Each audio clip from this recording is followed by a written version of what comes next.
Howdy, music lovers. Tom from Blakgraz here. This is Sandy. She wanted to say hello today. So this video I wanted to talk about a young fella I met at a place in Jimthorpe I played called Hairy Guys. He and his father sat right up close while I was playing. No pressure, of course.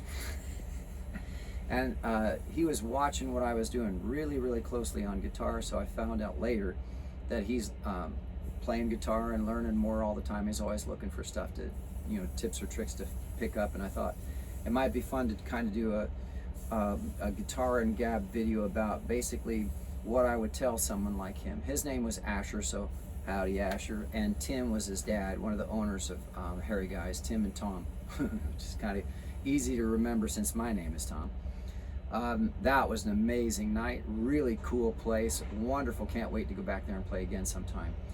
So I started talking to Asher a little bit afterwards, and I started just kind of word vomiting, suggestions and advice, and I thought, well, maybe I should get this on video. It's not always the same too, it depends on the individual what I'll suggest, but I've said this in other videos that basically anybody I run into who's young is starting to learn music, I like to tell them that your job as a musician is to shape air. It's not to play guitar or to sing or to play harmonic or piano or bass or drums. Your job is to shape air. How you do that is up to you, which is also one of the reasons that I like to play multiple instruments. When I record my songs, I'm doing all the bass and the guitar parts and the vocal parts and the keyboard parts and all of the drum tracks and everything, and I mix everything and I produce everything. So if you remember that your job as a musician is the shaping of air, it makes it easier, or makes more sense as you move forward in your career, going from just playing guitar to working on writing songs, or working on doing this, or working in a studio, or running sound, or whatever. Your job is to shape air. The band's job is to shape air on stage that sounds so good that all the PA and the sound guy has to do is just make it louder and make it fit the room. And when I say make it fit, that means EQing sonically. You got to ring out the room as the sound man. You got to find the frequencies that room likes to reproduce the most. That's where you get your feedback, right?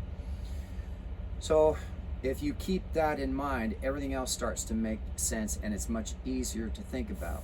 Now, one of the other things, I told him was, you got to make sure you have fun. If you're not enjoying it, well, then you're not going to continue, because being a musician is either wildly successful or you're always struggling.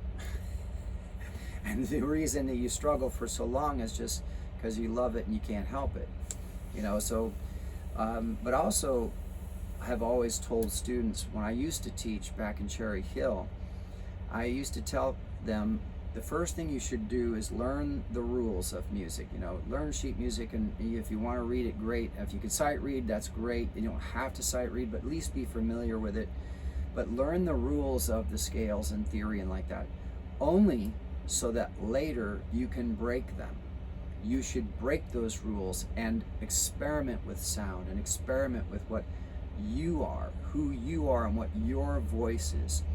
And I think that's one of the things that took me the longest to figure out, because for most of my career I played other people's music, cover songs. In fact, when I first went on the road, as you saw in another video, I was a bass player for a Vegas style show band. And so our job was to emulate as closely as possible all of the popular music that was out at the time for our dance sets, and then to stay within the script of the show. It was like being in the military, it was like boot camp, So most of that formative time for me wasn't being out on the road partying and showing the world who I was. It was me just getting a paycheck to show the world what they already wanted to hear. Cover music, right? Sound like Gloria Estefan, sound like, the artists that are out there at the time. And then for a long time, even after that, we were doing stuff, but I started insisting on the covers being different, a little bit different in a lot of the bands I played in. And a lot of the folks that I played with, good players, they didn't like the idea of experimenting with sound, with covers. It's supposed to sound like this. This is what the record does. I'm not comfortable going outside of that. And sometimes I would drag them kicking and screaming because I was the lead singer and the guitar player often, and so I could just go off into a section. They'd just have to follow me even though they didn't like it. But I got pretty good at that. It wasn't until more recently, in the last 6 or 7 years, that I really started focusing on Blakgraz and who am I as a musician, and what does my voice sound like, what does my guitar playing sound like, what does my bass playing sound like. That's the hardest part right there. Oh, we got a neighbor. See, we're right now, you know for sure we're at a truck stop. So that'll probably be, for any new musician watching this video, the hardest part of the journey. Or for some it may be easy. You may know exactly who you are and just stick to that your whole life. That does happen. Some people are just very confident right from the very beginning. But there are a lot of folks who don't know what it means to find your voice. Not just what you sound like, but what is it that you want to say to the world. Your job is to shape air and then connect with people's heartbeats. You should be able to make your audience's heartbeat speed up or slow down whenever you want to. Whenever you want, that's your job, is to control that show and control that energy that way, right? But if you don't know who you are, it comes across as fake. That's one of the reasons I can't do cover music anymore. It's not mine. I don't believe in it. Sure, there's a lot of songs that I love, but it's not my song. And it's not even really how I feel. Most of those songs have a tendency to be pretty negative, and I don't feel negative about life at all anymore. I'm very, very positive. In fact, that's where that one song Mucha Crema came from.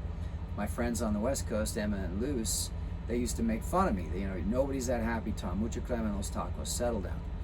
So, I wrote that song for them, and in the beginning of it, you can hear me say, "Por mis amigas, Emma y Luce," and Emma actually helped translate what I wanted to say in English into Spanish, so I could actually write and finish recording that song.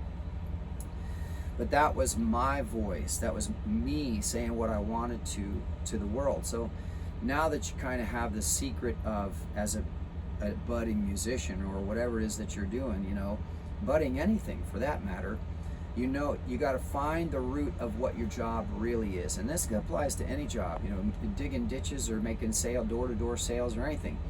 What is it that you're really doing? What is it you're really trying to do? And for a musician, is to shape air, right? And of course, then to connect with the audience. Then how you do that is up to you. Now, if you're a cover band, fine. Or even better, a good example is a tribute band, because a tribute band has got to sound exactly like whoever they're covering, the Eagles or Poison or Rat or whoever, right? And even if I don't know if there is one, that's a good question. Nothing But Thieves tribute band, right? You'd have to sound like Nothing But Thieves or Muse or somebody. And most guys even go so far as to dress like them, wear wigs to sound like them, or look like them. I mean, tribute bands really work hard to get it exactly like the original artist. Now, imagine trying to find your own heart in that environment.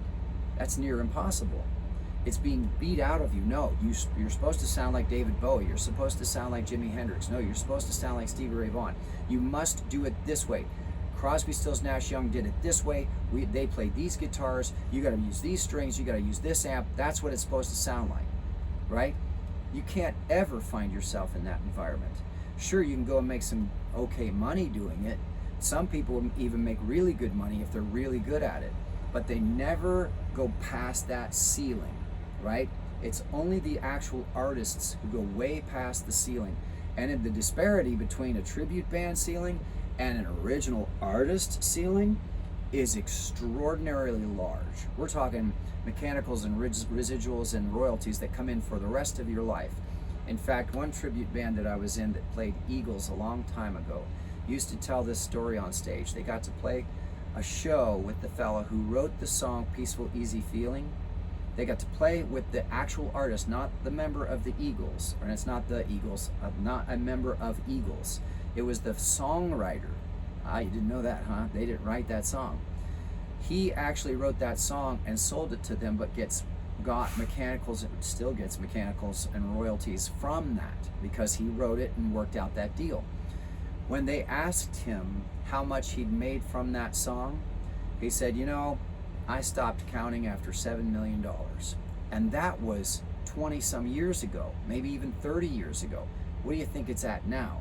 So tribute band, maybe up, you know, maybe a six-figure, 100,000, maybe a little bit more a year, or 7 million in the first few years, and then for the rest of your life and the rest of existence that you can then hand down through trusts to your kids, your grandkids, your great-grandkids. As long as that song gets played on the radio or anywhere, he gets paid every single time. So which would you rather go for, right? Would you rather go for being in a tribute and sounding just like your heroes? Or would you rather find your heart, find your soul, find your voice, your energy, and put it out there in the world and find people who connect with what you do and have abundance for the rest of your life? So now here's a good story too. A long time ago, I read an article about Bonnie Raitt wanting, always idolizing and adoring Eric Clapton's playing, right? Guitar playing. And of course, if you don't know who Bonnie Raitt is, you need to do some research. She is amazing for anybody as a guitar player and songwriter and singer. They were in the same studio, in different studios, but in the same recording building, recording, and Eric Clapton's crew took a break and Bonnie's crew took a break, and Bonnie snuck over into Eric Clapton's recording studio and wrote down all the settings on his amp and on his pedals and on his guitar. And she could do that because she plays all the same gear he plays, because she's such a huge fan of his. So she went into her studio side and put all the settings exactly the same that he had while he was recording, and started playing. And she said in the interview that it didn't sound the same. It didn't sound like Eric Clapton. It sounded like her, right? This is what happens when you find your energy, your heart, your voice, right? It's undeniable. This, you will always come through. You can get close, but you will never sound like Eric Clapton or Jimi Hendrix or Stevie Ray Vaughan, because you are not them. And this is actually really simple physics too. This isn't, you know, woo-woo, fancy, ephemeral, spiritual stuff.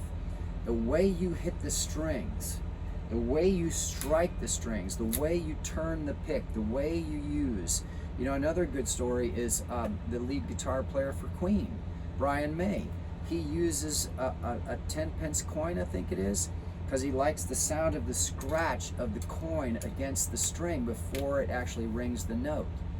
So you can never really sound exactly like somebody else, but you will always eventually sound like yourself. So work on refining who you are. Work on defining what makes you, you know, so unique. You don't need to be better than anybody else. You need to be the best that you can be as a musician. Have fun with it. Find your voice. Find your heart and your energy. Shape air. Touch people with the music and with your stories. And everything else will fall into place. I mean, there's a million things I could talk to you about as far as getting organized, you know, and using CRMs and emails to book yourself and staying in touch with people and marketing and all that stuff. And we can do that another time. But as far as being a musician, especially if you're new at it, that's the first fundamental root thing you should start looking at, is deep inside yourself. You know, why are you doing it? What's the purpose? Are you shaping air? Are you touching people? And do you love it so much that when it gets tough, you're just going to keep going? That's really that's the toughest question, because it's going to come up. It's going to come up multiple times in your life, I guarantee it. So I hope this was helpful to somebody. And if you haven't already, please subscribe to the channel and like this video. Even better, follow on social media or streaming services and put a Blakgraz song in one of your playlists. And I just hope that, you know, somebody watched this and got something out of it. All right, y'all. Hopefully we'll see you at a show real soon.